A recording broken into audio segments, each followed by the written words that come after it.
Hey there, it's Renessa Boley Layne, and welcome to another conversation on creating your perfect work. If you follow me, then you know it is my entire life's mission to equip you to discover, design, and get highly paid to do work you love. Whether that means radically changing careers, launching a business, or bringing your big idea to life. I am super excited about today's conversation because today's interview is going to get all up in our heads. And more specifically, we are going to be talking about the 7 voices in your head you must manage to get highly paid doing work you love. Yes, I said voices in your head because I got a few of them. You've got a few of them. Lauren, the beautiful woman that's sharing the screen with me, she's got a few of them. But she's actually going to break some things down for us to really equip us from a mindset perspective to be able to flourish and to thrive and to grow and to get so much more of what we truly want out of our work in life. And so here's why we're having this conversation now. I'm a firm believer, and this is what I've learned to be true over the years, that if there's anything that you want that's within your control and you don't have it, if there's one of 3 issues at play, it's either a design issue, it's a mindset issue, or it's a strategy issue, or some combination thereof. And when I talk about design is kind of the clarity around what you want and why you want it. The strategy is the execution, like the get off your butt and go get it. And I've learned that the design and the strategy, sometimes those are easy to rectify. It's that middle mindset piece that can have us going all kinds of sideways. And so that's why this conversation is so critical. And so today's guest is going to really shed some light on that. So let me share a little bit about Lauren, why I'm super excited to have her here. Lauren McNally is the director of the American Management Association's Women's Leadership Center. She's leading content, membership, events, and corporate initiatives. She is energized by supporting organizations that are working to develop women for future advancement through community and meaningful education. Lauren speaks on topics for women and diversity and inclusion within WLC, HR.com, ATD conferences, and virtual events. And prior to coming to AMA, Lauren led marketing efforts for the National Association of Professional Women and Professional Diversity Network. Here's why, that's all the credential stuff. Here's why I love Lauren. Lauren is all about mindset. And Lauren has this deep belief that there's so many things that are within our control. And she equips women to get the things that are within their control. And so I knew when I had come across Lauren, I was like, she's got to be on this series for 2 reasons. One, you need to know about the Women's Leadership Center. If you don't know about the work that they do, if you're not involved in the resources that they have, this is an organization that you need to follow, get behind, support, and all of that. And so I wanted her on this platform so that you can learn about the Women's Leadership Center. But I also wanted her specifically because she's bad and she's fun and she's energetic and she speaks it, like she keeps it real and she speaks the truth. And when it comes to mindset issues, that's the kind of energy that we need. So with that, Lauren, I want to welcome you to the conversation. Thank you so much for supporting us, and we're really looking forward to diving in. Thanks so much for having me. I'm super excited to be here today. And of course, I love the work that you're doing and what this event is all about. So I'm thrilled to be a part of it. So thank you for having me. Awesome. So I love to ask this question in the beginning because obviously the series is all about creating your perfect work. And sometimes people can recoil at this idea of perfect work, and it's not to be confused with perfection. When I'm talking about perfect work, I'm talking about that career, the business that you know that you're meant to do. It's the cause you're meant to champion. It's the people we're meant to support. It's the contribution that we believe that we're meant to make. And so your background, Lauren, is varied. You've had some pivots, and we're going to talk about that. Mm-hmm. But how do you know that the work that you're doing now is aligned to your perfect work? I think this is a great start off question, and it's really multi-pronged for me. I know a lot of people say this doesn't feel like work. Well, of course, sometimes it sure does. Like work. when you're working late hours. I earned that paycheck. Yeah. But what makes it not feel like work is that I truly enjoy it. I truly enjoy what we are doing as an organization. I believe in what we're doing. So even though it does feel like it is a lot of hard work, it doesn't feel as hard for me personally, because I know that we're all working towards this great mission to help professional women succeed. And there's nothing better than working one-on-one with women or helping organizations, change their leadership or culture. And it's just such an impact that we can have on corporations, society as a whole. So that's a great feeling. It's very satisfying work. It's satisfying to the people that we serve, and for myself and the team, of course. And overall, I've been really fortunate to always be really into what I do, which has been really nice. And being in environments where, failure is accepted, and you may fall down, scrape your knees. I know that's what I was told when I was taking the Women's Leadership Center to the next level. Yeah. Like, Lauren, it's okay if you fall down, you scrape your knees, just let's get back up. Yeah. Let's learn, let's move on. So that's something that, feels great for me, is that I can take those risks, and I'm in an environment where it's accepted. So that's just another aspect when we talk about the culture around AMA. And with that, it really hasn't been the easiest through the journey. We've been around for 95 years. So there's, when you're asking people to do things differently and pivot quickly and do things in, a quarter of the time than they would normally take to do something, there could be pushback. So it's been really great to see people kind of get on board, act entrepreneurial, and really believe in what we're doing here. So a lot of it is it's really behind the mission and what we're doing for people and organizations. Awesome.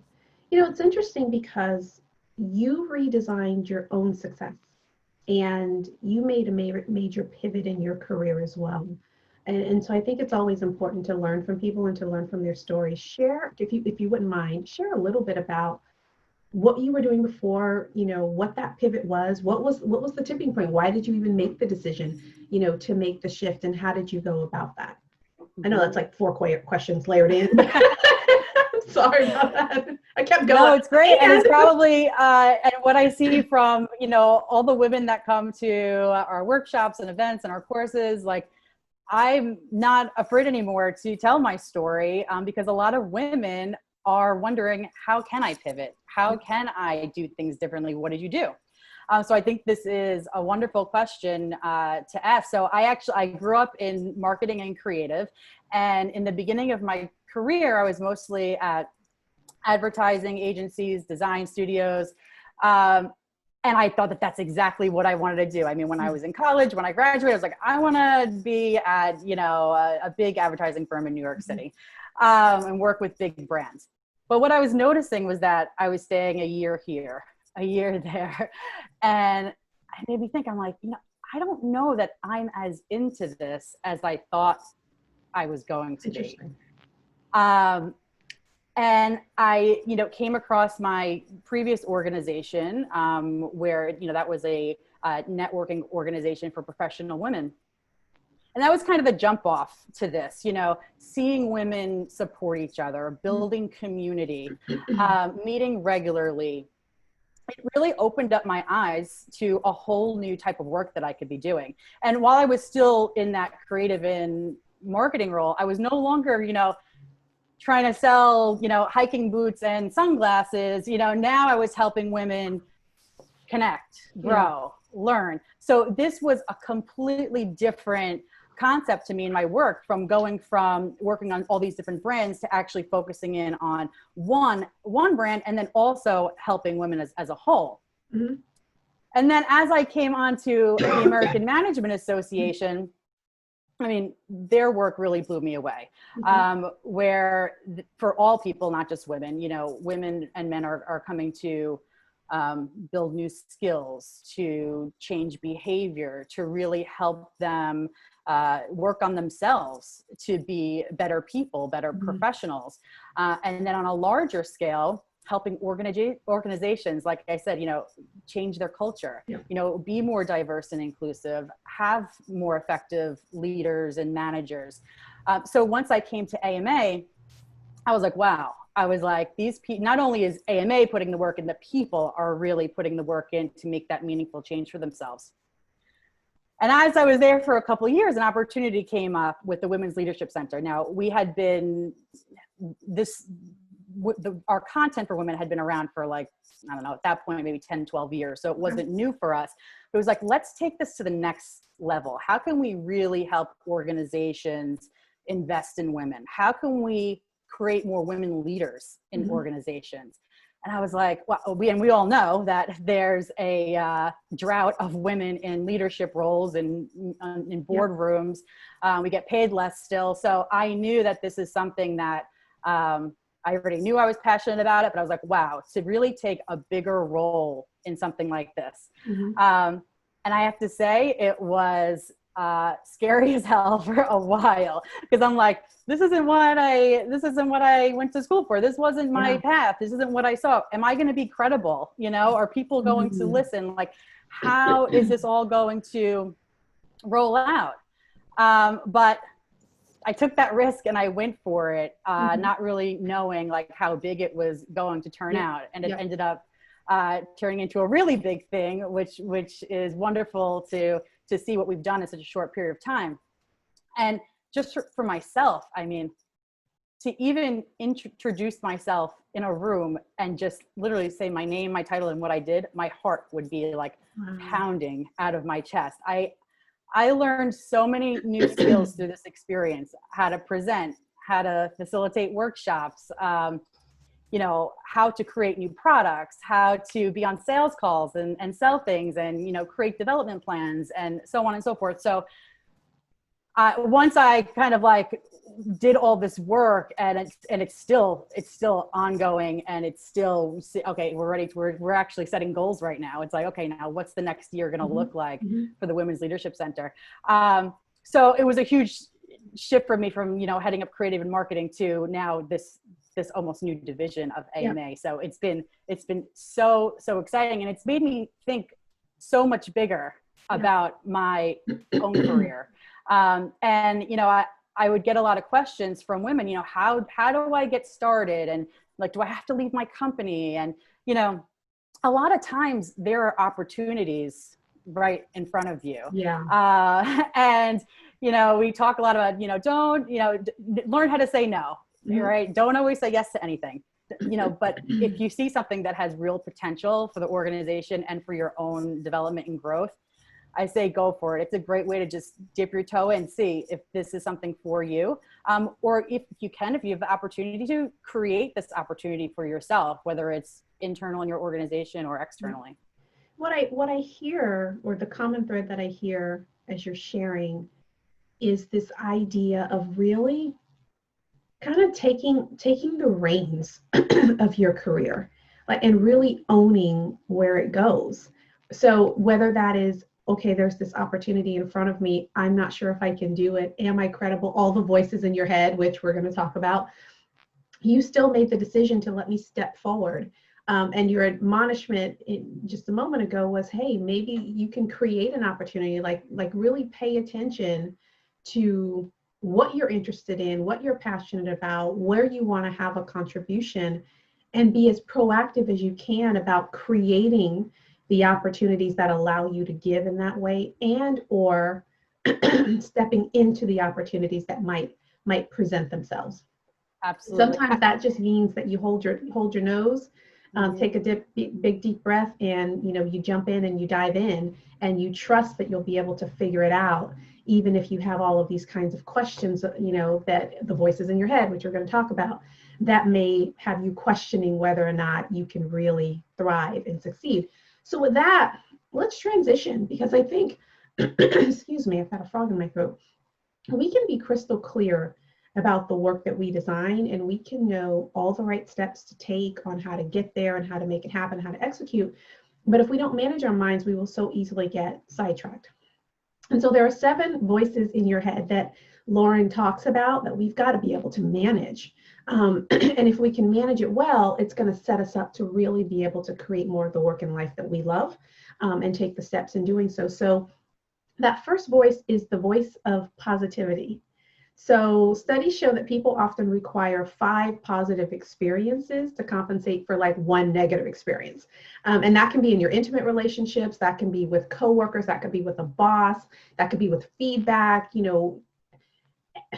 Tell us about that, because I think that's a phenomenon that people wonder, why am I so focused on the negative? Like if I get a performance review and it can be a glowing review, and there's one thing on there that I didn't do well, or people are not happy with, or I need to develop, and like that's all that you heard in that whole hour of praise, was this one thing that was your kind of deficiency. Tell us a little bit about that phenomenon. How can women manage for that? Yeah, well, I love that we're talking about positivity, because when we think about these 1 or 2 negative things that didn't work out, or you're not getting rave reviews on, when you're focusing on those things, you really need to think about like, okay, how can I learn from this feedback? I know we'll probably talk about feedback in a little bit, but think about how can I become more resilient to this type of feedback or comments or the voices that are in my head. And this positivity or optimism, that's really one of the key factors to being able to be resilient.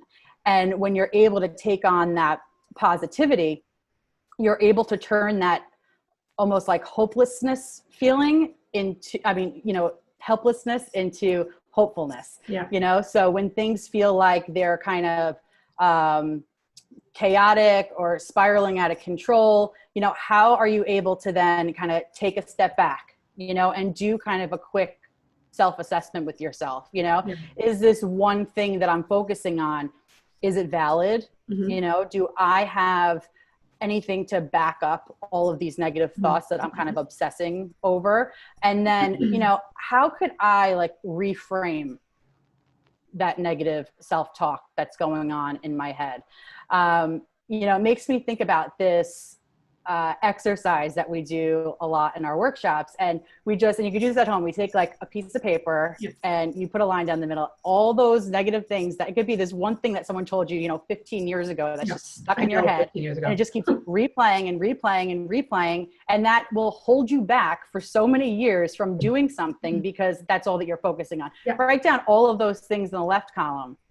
And then in the right column, reframe every single one of those thoughts into some sort of a strength, an opportunity, a way you can build from it, something that says, you know what, that's not true because of X, Y, and Z. So assessing those things and taking a step back is really, really helpful. I know when I started at AMA, so I was hired as the creative director, and my predecessor was there for 34 years. Wow. I don't even think I was 34 years old when I joined the organization. And someone said to me, oh, you're too young. You have really big shoes to fill. Yeah. You have big shoes to fill. And I was like, and in the moment I was like, oh my God, like it almost paralyzed me, and I said, oh my gosh, I'm like, for a moment I was like, oh my gosh, they're right. How am I going to do this? Am I ready for this? This is a whole new team who's been with, and these people have been with this other person for so long. And then I thought about it and I thought, you know what? I'm like, I'm not here to fill existing shoes or old shoes.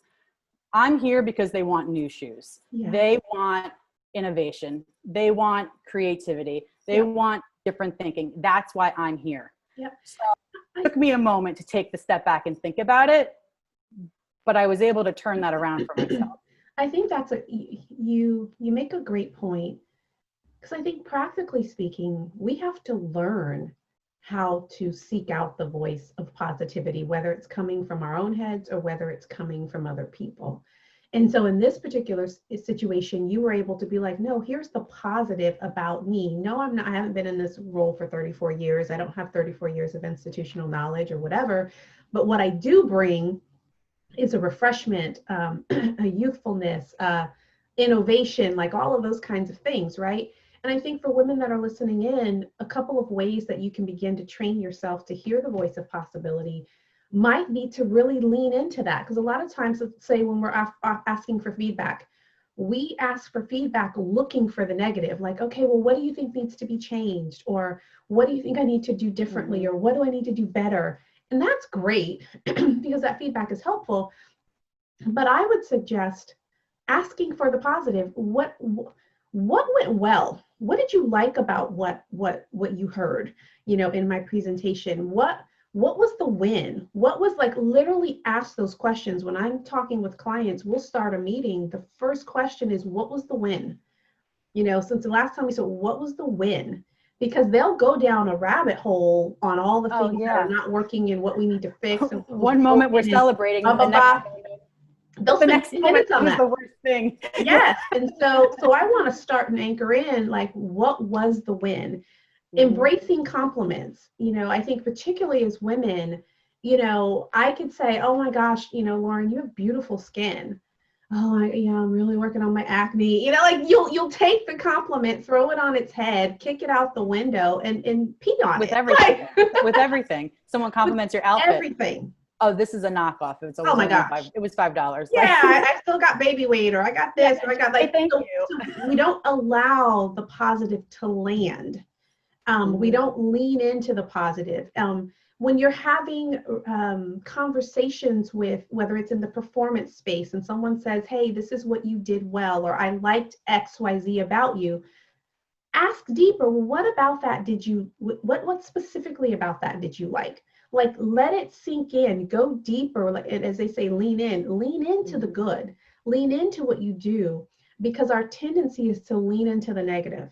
And that negative takes a very different route. And so every time there's a new opportunity, every time we get to step out in the risk, every time we go out in our comfort zone, there's such a layer of insecurity that we've built because we've not built up the positive. So that voice of positivity is so critical.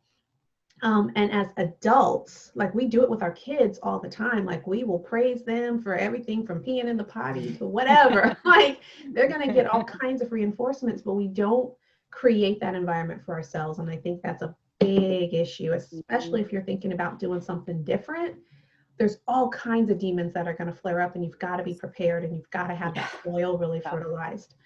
You talk about the voice of failure, and I see it a lot. That fear of failure is often seen as the stop sign on our dreams. What's your perspective on that voice of failure, and how do we manage through that so that it becomes fuel for our success, as opposed to fuel for us to shrink back?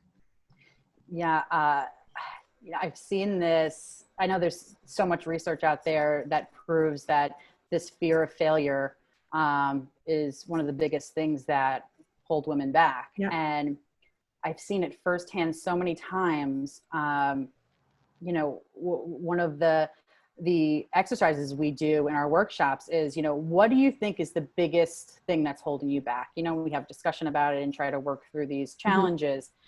Every single time when you go around that room, fear of failure is what's holding women back. A big thing that has to do with how we respond to failure really is about the mindset that we're in, prior to even going into the risk that we're about to take. If we're able to do some sort of a mindset shift where we go maybe from that fixed mindset into a more of a growth mindset, that's where we can really start feeling comfortable with taking those risks and being okay with failure if that's what happens at the end of taking. And what do you mean by, like, explain fixed versus growth? So fixed, you're really depending on your intelligence, your talent, rather than developing them further. where if you're in a growth mindset, you believe in hard work, you believe that success comes with effort, you are persistent, you face failure and setbacks head on. And when you're in this state, it really helps maintain motivation, productivity, and it helps you so much in your personal life as well as your professional life. You also need to think about failure as it's not the end of the world. It's not going to be the end of your career. It is part of your journey. It's part of what's going to help you grow. It's what's going to help you learn. If we don't take those small risks every day or every week, however often, everything's going to be the same forever. And I think we can all kind of relate right now. I think that it's very relevant right now, being what we're going through with what's happening in the world with the pandemic. I mean, we have been forced to make serious changes in our lives as organizations. I mean, some companies they have a completely different business model now. The market is completely shifted. How we're communicating to our customers has completely shifted. So we've been forced to take those risks. We've been forced to pivot. And people that are experiencing that right now, they're probably pretty blown away with what they've achieved and accomplished so far. We've even said at AMA, we're like, oh my gosh, like we rolled that out in like 5 business days. If we would have actually planned this out and made a real project plan and, weighed out all the risk and all that, this would have been like an 8-month project or a year. We reflected on things that we just moved on so quickly. And there's been various instances like that. And some of them have gone really smoothly. Some of them, there's been a lot of bumps in the road, and we've been able to look back, get feedback on projects, get what went wrong, what went right, even though we didn't get the result that we were looking for. So just thinking about it all as a growing and learning opportunity. And also, I mean, people that are tuning in that are leaders in organizations, we need to make sure that we're also creating the environment for people to feel comfortable with taking those risks and being comfortable with failure. And a good way to do that is to really don't just reward the results. Make sure you're rewarding the good behavior that happened through the process. What were the lessons that were learned? Making sure that you're bringing those items up. And even for yourself, okay, this didn't turn out the way I wanted it to, but did I reach out to people that I've never reached out to before? Did I expand my network? Did I communicate in a way I've never communicated before? You're looking for the positive. Was I collaborative? Yeah, you have to start thinking about changing your mindset around failure and get excited about it. I like the point about the voice of failure, because I think it's really important. What we hear and what we receive is really important. And so I think something that helps me as I'm listening to you is going into situations from the perspective of mastery, and not necessarily, when you talk about fixed mindset, I hear that as fixed mindset to me is like, I gotta win. Like the only way that this is a positive outcome is if I win. Whatever win happens to be. Win could be the revenue goal. Win could be that the project went smoothly. Win could be all kinds of things, but there's a definition of what win is, and anything outside of that is I suck, right? But when we come into situations from the place of mastery, and I firmly believe when you redesign your success, when you are in your perfect work, when you're doing the thing that you know, this is where I'm supposed to make the difference, there's a long game in place. It's not just about, did this project work? Did this interview series work? I'm in this game to help, women redesign their script for the long haul. And it may take lots of different forms. And so if I'm in it for mastery, that means that I'm willing to, everything becomes a test. Okay, we're going to take on this new project. We're going to launch this new thing. We're going to try this new service. This is a test. Let's see how it goes. And in that test, there are going to be things that work really well, and there's going to be things that don't work well. But because I'm in it for mastery, and I know that I know that I know that's where I'm supposed to be. I'm not looking for validation from the result.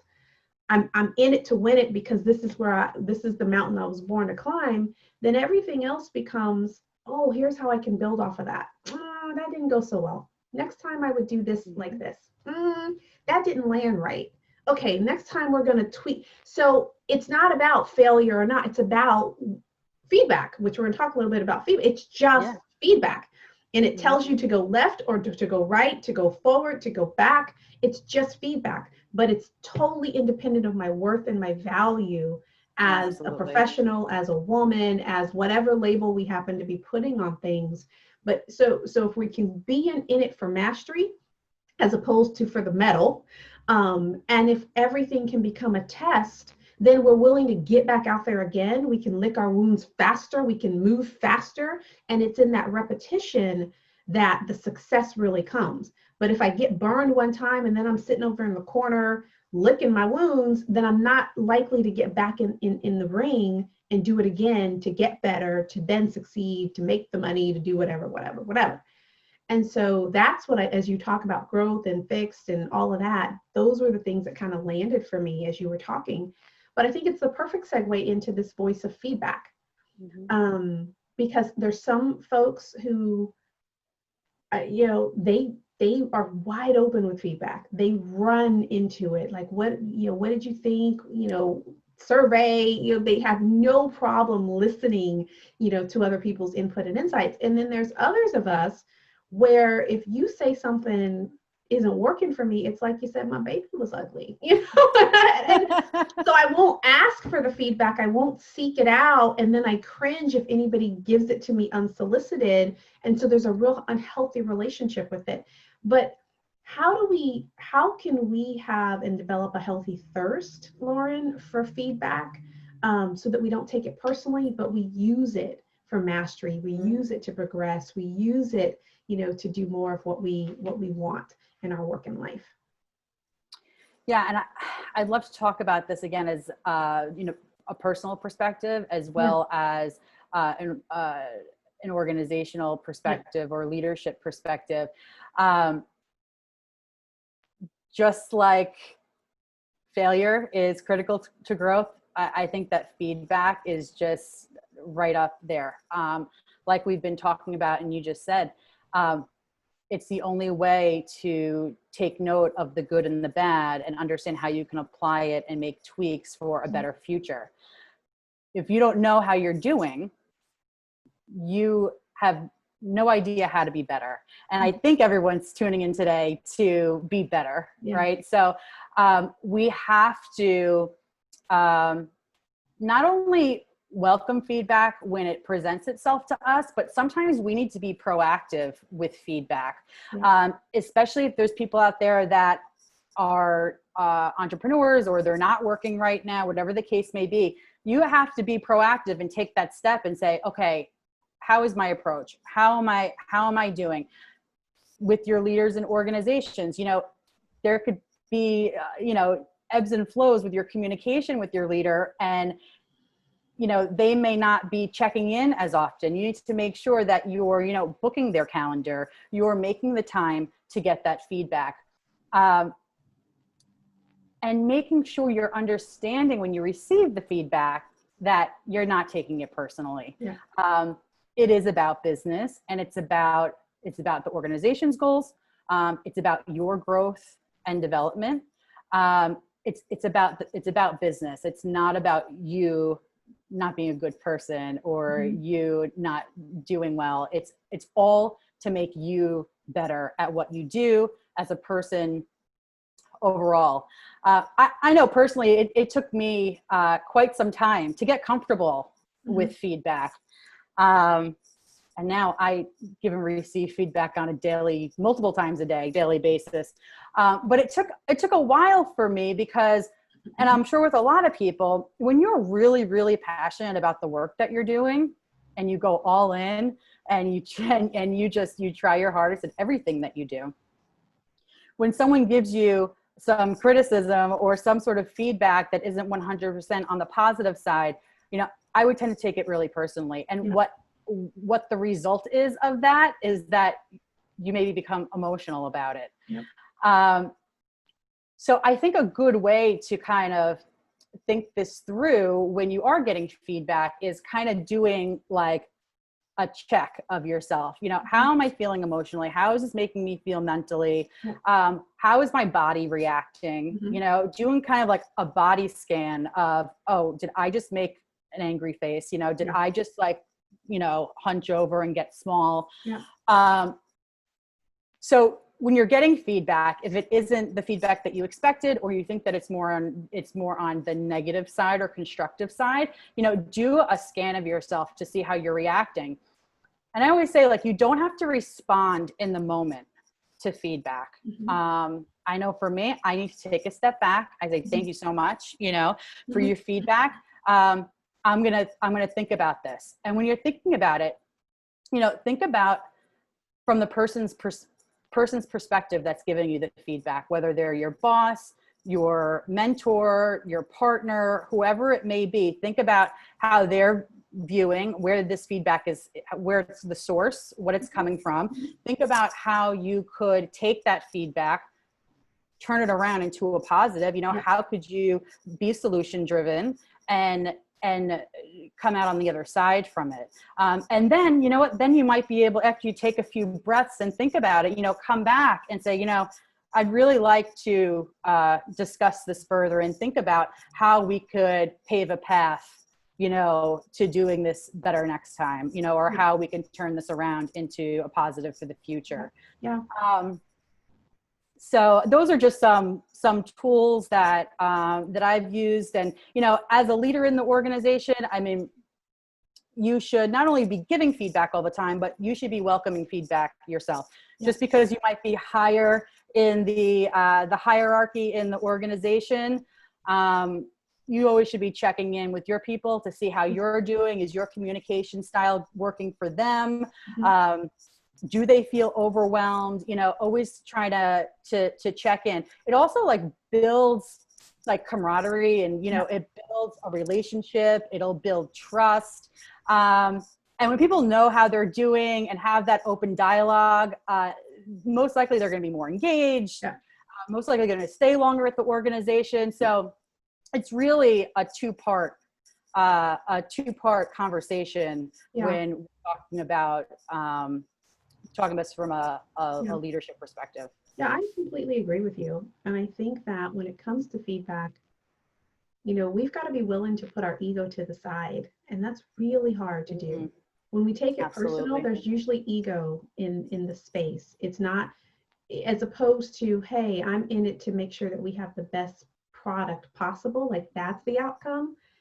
Sometimes we go into situations, well, yeah, I want us to have the best product and I want to look amazing as we are having that best product, And so when our ego gets in the way, and I used to have a mentor and she'd often say, weigh your ego with your goal and see which one weighs more. And if my ego's in the way, then I'm not willing to get the feedback that's going to help us or help me do the best job possible, right? Because then it becomes about me. And so it's funny because even with this interview series, there's an opening video that goes on the registration page. And obviously if someone sees the video and they don't resonate with it, then they don't register to log on to this interview series. So your video is really, really important. And I remember doing an initial video and I was trying to get it right and I needed to get it under 2 minutes. And there was all these kind of parameters there. And I had a friend, an acquaintance was like, I don't really think that the video that you recorded, I don't really think that captured, like I didn't connect with you. I mean, I know your personality and this just kind of didn't connect, it didn't land with me, blah, blah, blah. And my initial reaction was, I didn't ask you about all that. I didn't ask. Like I didn't put it out and be like, hey, what do you think? That's great. I didn't ask, so on the one hand, I was grateful that she gave me unsolicited feedback, but my initial reaction was, I didn't ask you for your feedback, right? But then I took a step back and I was like, what's the end game? This isn't about you. The end game is about making sure that you can connect with people who've never met you before. There are women who are listening in on this series. I've never, ever met them. And so their ability to be able to listen to a Lauren or hear the other speakers is contingent upon, do I connect with you in a really short period of time? And independent of my intention to connect, if I miss the mark, then I have to weigh my ego with the goal, right? And so I took a step back and I was like, well, if that's the case, now let me go and start soliciting feedback from it. And so I started putting this out to other people like, hey, this is the feedback that I got. What do you think? Right. And so folks told me what they thought and what could be shifted. And so I was able to get specifics around, here's what you could tweak that I think addresses whatever her issue was or whatnot. And so I went back and I did it again. And I think it's so much better. But again, with the voice of feedback, the question we have to ask ourselves is it true? And sometimes we don't want to admit that something is true, because if it's true, then now we have all these meanings around our own worth and value. And the reality is the truth of the feedback has nothing to do with your value in the role or your value and your worth in being able to do the thing. And if you can separate the feedback from I'm still great. I still have a great heart to serve people. I still have talents. I still got some things that I can hang my head on and say, I'm brilliant at that. And go do the daggone video again for the 62nd time, So I think that's really, really important. You talk a lot about the voice of comparison, though, and I think this is one that a lot of us struggle with. And we were talking about this actually, Lauren, before we started our interview, and this idea that, we can compare our behind the scenes in our lives to other people's highlight reels. We could read somebody's bio, we can see them on stage, we could see them on, camera. And so now we begin to compare the hot mess that is our situation behind the scenes to somebody else. How can we manage that voice? And why is it so critical to manage that voice if we really want to get highly paid doing work we love? Well, first of all, people only put out there what the good things, right? the good highlights. I mean, I'm thinking about, like social media right now, people are like, oh, they're doing so well. And it's like, they're not putting up the fight that they just had with their boyfriend, but that's besides the point. But when I think about comparing myself to other people, I want to kind of take a step back for a second and make sure that everyone's keeping track of their own highlight reels, that they are aware of their goals, what they have accomplished so far to reach their goals, even just putting a plan together. Step one, right? That's a goal. But making sure that you're checking in on your progress, you're understanding what you're doing, because that's really most important. Making sure that you're putting the focus on yourself. You're keeping that list of all of your great accomplishments. If you haven't reached your goal yet, I mean, what I like to do is like break my goal into different, like milestones, so that I have stuff to celebrate along the way. So keeping track of, I already did 3 major things that are working towards my own goal. And when you're in an organization, it's really helpful to think about the bigger picture too. While other people may be getting celebrated or they may be reaching their goals before you are, just know this is where all of these pieces make the whole. So we're all working together to achieve this like higher level goal here. And we all have our place to bring ourselves up, to bring the team up and the entire organization. I do think though that it's important to be aware of other people's accomplishments. But instead of putting yourself down about it, being jealous of it, or, comparing that to yourself, go ahead and celebrate them too. And ask questions. How did they receive how did they get to their goal? How did they achieve such great results, right? Maybe you could use this as a learning opportunity for yourself. And not only that, this will also help you get more connected with other successful people, right? Expand your network with other successful people. maybe there's an opportunity to have an accountability partner where you're keeping each other in check and making sure you're on track with your goals. Maybe there's an opportunity to collaborate in the future together and do something amazing together. Yeah. You never know. I love that point. I love that point a lot. And I think that's a really, really great takeaway, because oftentimes we're not willing to ask how you got there. Mm-hmm. How did you do that? Because your success, Lauren, is not at my expense, right? It's not like, well, if right. she can make it, then there's less for me. If she can do it, then that gives me a vision and a window of what's possible. Like, oh, you're a contributor for this publication. Oh man, I could do that. How did you do that? And I think it goes back to weigh your ego with your goal. Like if the ego in me is going to be envious and jealous and feel bad for myself and, this or that, work harder because now I have something to prove. But if I can be in humility and say, oh my, I'm so excited for you about that. That is impressive. How did you do that? I'd love to be able to do X, and be willing to be a student. And it doesn't have to just be in the professional realm. It could be anything. You lost 20 pounds. How did you do that? Because I need to tighten up some things. The junk in the trunk is a little, so like there's all kinds or parenting or whatever. What do you do with your son, or what do you do with your daughter, and how can I learn? So take those feelings that might show up in your belly when somebody's got something you want, or doing something you want, or progressing in a certain way, and turn that around, flip it around, and use it as the opportunity that, hey, somebody's just paved a road for you, that they can tell you exactly what they did so that it doesn't have to take you that long, because you don't know how long it took them to get there. You don't know what they had to go through. It's their highlight reel, but you don't know their behind the scenes. And so we might be comparing ourselves to something that's totally unrealistic, completely unrealistic. And so I love that. But we also talk about owning our own voices, and how we talk about certain circumstances can make or break our ability to actually achieve it. And I see this happen so many times when I listen to women talking about whatever their goal happens to be.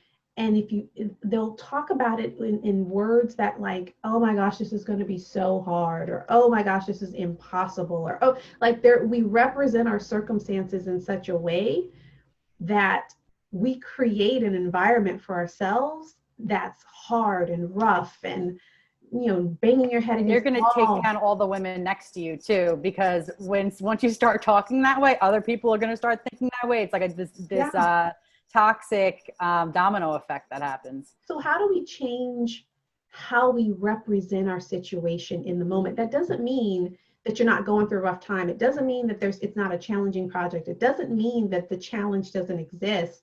But I think there's something to be said about how we represent our challenges in our head, and whether it's coming from a place of positivity or it's coming from some other place. Like, how do we change that so that we can be empowered to gracefully go through situations, as opposed to getting stuck in a hell of our own making? And this is, I think, super relevant for right now as well. I read this. I didn't come up with this. I read a quote that said, we're all in the same storm, but we're all in different boats. Yeah. And that really resonated with me. We're all living through this, but everyone's in a different situation, whether, people may be laid off right now. Maybe the business shut down. I mean, people may be homeschooling children, their partner could have gotten laid off, like a whole plethora of things could have happened to you right now. And we all are in this, new reality right now. But we really need to make sure that we don't let this setback here take over ourselves, our thinking, our future, reaching our goals.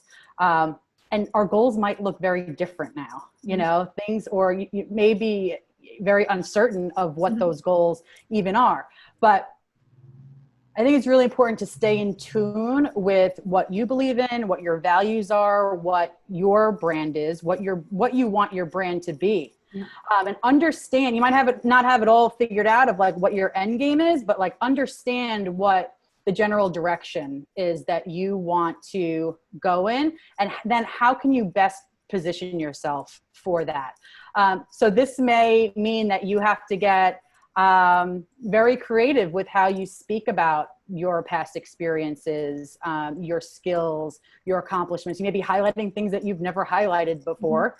So try to think about things from all angles and different perspectives, to try to think about things differently. Think about, the future it's going to look very, very different. But that's exciting too, because think about this fresh start that we're all getting. I feel like there's so many, it may not feel like that always, but there's a lot of good that's going to come from this, and a lot of new opportunities and more effective ways to do business and new jobs to be done. So, you want to try to keep that optimism going. And when you do talk about roadblocks or challenges, making sure that you're understanding that you're also communicating, what did I learn from this? How did I grow? How did this make me pivot? How did I become more agile? How did you turn this bad situation into a better situation? So that focus on like this great story you're going to have at the end. I went through this, but I came out on top. I did this. It's it's possibility. It's possibility. And I appreciate that. And I'm gonna kind of land on this last point here around the voice of accountability. And I love this point. And the voice of accountability is this idea of taking honest responsibility for our results and really speaking truth. Tell us a little bit about that and why that's critical for women who are redesigning their success. Sure. Well, I have to say, we've all made decisions, in our personal life, in our professional life, and some things maybe worked out great and sometimes it didn't. And in those times when it didn't, we just always need to be as solution driven as possible, own the process, own your journey, own what you may have done great and not so great. But remember, you're human, right? We are all human. We make mistakes. And some of the things that happen along the way may not even had anything to do with us. There could be external factors like a pandemic that happened that has completely turned our worlds upside down. So being okay with that and being comfortable with things not going right, but also saying, you know what, I didn't do that right, but I'm going to turn this around next time. I'll be accountable for what I did, but we need to turn it around. Of course, if something happened that isn't your fault, you're working in a team, maybe it's never, you want to take the higher road and don't play the blame game on people. As a leader, you're responsible for whatever the result is. You're responsible for the team's success, So if there is where you see something not going right, if there's opportunity to coach other people, if there's opportunity to develop people, to communicate in a different way, make sure you're always looking out for those things, because you're going to have to be accountable at the end of the day for something not working out, even if it wasn't just all on you, other people were involved. So what I hear you saying in this point is, and what lands for me is telling the truth about situations. Being honest about it. I think that a lot of times we can be ashamed. Like, you can tell the truth about something without assuming the shame of the thing, right? And sometimes when we don't deliver, or we don't follow through, we don't keep our word, we'll acknowledge that we didn't follow through. And then there's this story that trickles that is the validating story. And sometimes it's just, this is what it is. No, I didn't get that to you on time. Full stop. No, I didn't do X. I said I was going to do, and I didn't. Full stop. No excuse, no explanation. And sometimes the explanation is valid, but lots of times it's an excuse for all these other kind of breakdowns that may have happened between the time you were supposed to do something and the time that you didn't. And that can create a whole lot of shame, because now I've said this, and now there's this insecurity around, oh, I didn't really honor my word. And when we are not truthful, it has an impact on our integrity. And someone else may not see it, but we feel it. And that lack of integrity creates an insecurity, and it creates all kinds of things. And so I've learned over time, and what I'm listening, with you, is just taking honest responsibility for what you did without a whole lot of fanfare around it. And then yes, you get to be better next time, or you get to honor your word next time, but it's just full stop. No reasons. It either happened or it didn't happen. Boom. And now move on. And there's a lightness that comes with not also carrying the burdens of whatever stories and justifications that we make for our shortcomings, as opposed to recognizing that we all have them, and we get to get better at them, and we get to have less shortcomings, and we get to show up better for each other and have greater integrity. But I love all of the voices. We missed one, but that's just because of the interest of time, which is the voice of fear. Maybe we'll talk about that in another segment. But tell us a little bit about the Women's Leadership Center. You have a free gift that you are offering everyone. Or actually, tell us the free gift. So we're actually offering 2 gifts. So one is we are extending 20% off any of our courses at the American Management Association. So that could be around women's leadership, diversity, inclusion, communication, management, a whole plethora of things, assertiveness training, confidence building. And we're also giving out a free download. It's a template for cognitive restructuring. So this is going to help you really think about how to work on creating that growth mindset, so you can try to overcome that negative self-talk and be more resilient in your approach to work. So that's a great tool for you to use to share with other people. And then of course, if you'd like to go deeper into any learning with us, definitely take a course with us. And so you'll fill out a form, and then you'll get both of those items. Absolutely. So the link to connect to that is at the bottom of this video.